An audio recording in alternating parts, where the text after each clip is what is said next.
Genshin Impact is a large game, and it is the most, if not one of the most well-known gacha games. However, if you search it up on YouTube or in any capacity, most of the time you're met with negativity regarding the game, whether it be its community or the game itself. But as someone who's played this game for such a long time, I legitimately want to have a discussion on not necessarily its flaws, but on the positive aspects of the game that people don't seem to give it enough credit for. Every time a large gacha game comes out, whether that game is from a popular studio or even considered to possibly be open world or whatever, or have open world-esque aspects, even semi-open worlds, it is, at least as of late, been compared to Genshin Impact. You have Wuthering Waves, you had Tower of Fantasy, you have Blue Protocol, Honkai Star Rail, Zenless Zone Zero, I believe Arknight's Enfield as well. And if you're someone who's just now getting into Genshin or maybe considering it, it's very difficult to give yourself a reason to actually try when everyone who plays it seemingly talks bad about it. So, in this instance, I'm going to go over my experiences, my perception, and my overall outlook on Genshin Impact, both now, in the past, and in the future. I would also like to clarify, these are just my own opinions. You can look in the comment section down below for different opinions if you're interested. With that being said, I think the combat system is among my favorite aspect of Genshin Impact. It's great. It does have depth if you really want it to. I think if you want to go unga bunga and just hit stuff with strong stuff, you can do physical with Eula, you could do Geo in a mono elemental teams. The purpose of a mono elemental team with either Kazuha or Shenhe, if you want to do cryo or whatever the case may be, is just to use one element. You ignore reactions, and as such you ignore the deeper stuff in the combat system. However, as much as people do like to sort of simplify it down to reactions, the combat has so many different stats you're paying attention to. At a certain point, elemental mastery drops off. There is a point where you get diminishing returns from crit value. You have attack percentage buffs, whether that be through artifact sets or Bennett buffs or whatever the case may be. You have resistance shred. You need to understand the resistances of your opponents. Some enemies don't like shield, so you can't bring that up. Some enemies will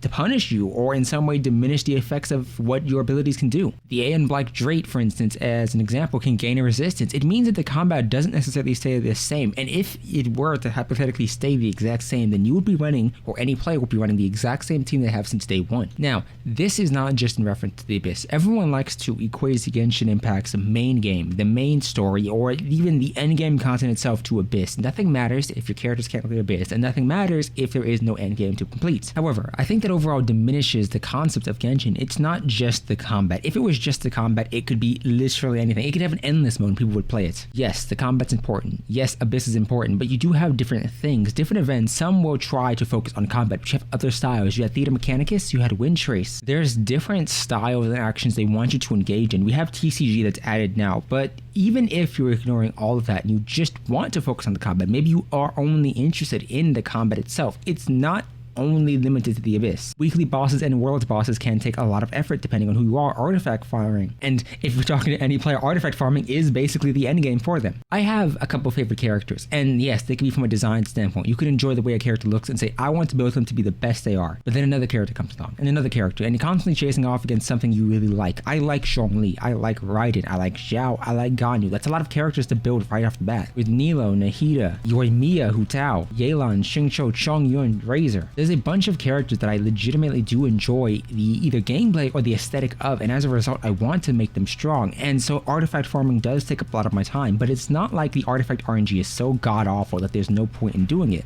Just to be blunt, if artifact farming was so bad that everybody hated it mutually, nobody would do it in the first place. Nobody would believe there's an expectation or a chance of getting a good artifact. It depends on perception, and yours may be different from mine, but a lot of individuals do attempt to match their favorite content creators or whoever they watched and their perception on artifacts. If you're just starting out, you may follow a player or an individual who's AR50 or AR60.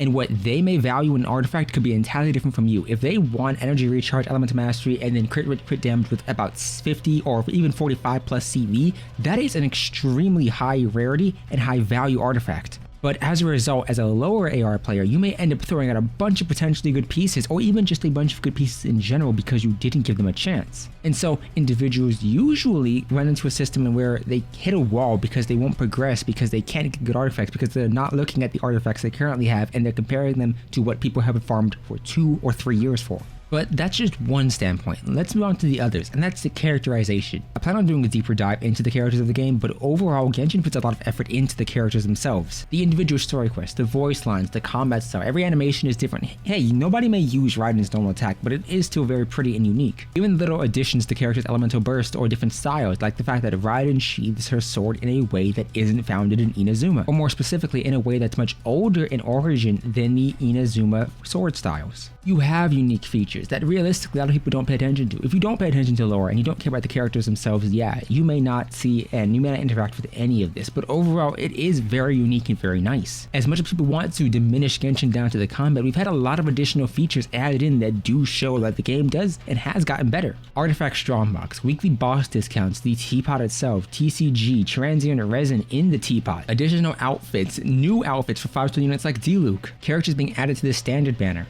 better weapon banners. Overall, can anyone remember the Staff of Homa and the Aqua Simulacra banner, or pretty much every other banner to a degree has been good. And the community itself has boomed. You have the Akasha system for ranking yourself. You have the Genshin Impact optimizer. Paimon.mo if you want to keep track of your wishes. New artifact sets that really allow you to tailor your character's build to them specifically. Yes, I understand. People may look at artifacts, people may look at combat and just say Genshin's only about that, but Genshin has a lot of features going for it. You legitimately have people who simp and adore these characters. Yes, you can say a character is a cardboard cutout of either a trope or another character. Like you could say hypothetically Jean and Ganyu and Kokomi act the exact same, and to a degree you could be right. But you could also look at other individuals and see if they simp and love these characters. If somebody likes Kokomi, they'll be able to put out the differences between these characters. And if you read the books or the lore itself in game, or even through the quest, you can find differences between them. And even if you're talking about the 5 stars and saying they get the whole story quest but 4 stars don't, 4 stars get hangouts, 5 stars do not have hangouts. And a lot of times the 4-star hangouts are way more interesting.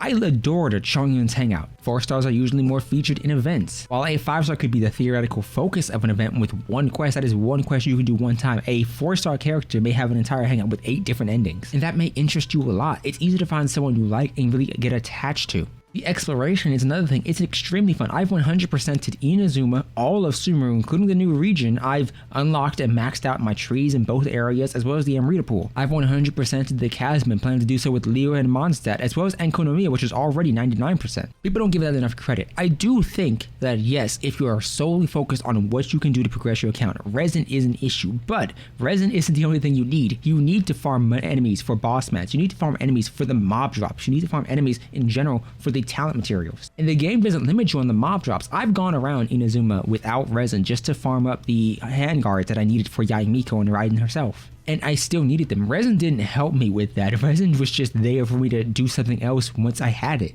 You need more, you need XP, and you can farm rocks for the ores to get and forge weapons. Resin and Genshin isn't entirely gated by the original resin system or the fragile resin system. Yes, if you're a whale, you could theoretically progress faster, but at the end of the day, if you're a whale, you have no guarantee on how long it would take you to get a good artifact. You may meet a free-to-play individual who has way better artifacts than you. And I think that overall, you have that effort put into the game, put into the trailers, put into the live streams themselves, the voice actors playing the game, the voice actor chibis that they have, the big festivals they do, and the big concerts they host. Genshin isn't a bad game. I think the community does dislike certain aspects of it, but at the end of the day, no one's gonna hate their own game more than any game's community. If you play a game, you're likely to complain about that game more because you want it to be better. If you're a Destiny 2 player, you may complain about the game because you play it so often, you want it to be better. You remember things that make you happy about it. But if Genshin was a bad game, nobody would complain about it. People would just quit, but they don't. So if you're on the fence about the game, give it a shot. I think it's worth it. If you've quit, that's perfectly fine, but I don't think Genshin deserves the amount of hate it gets. I think instead,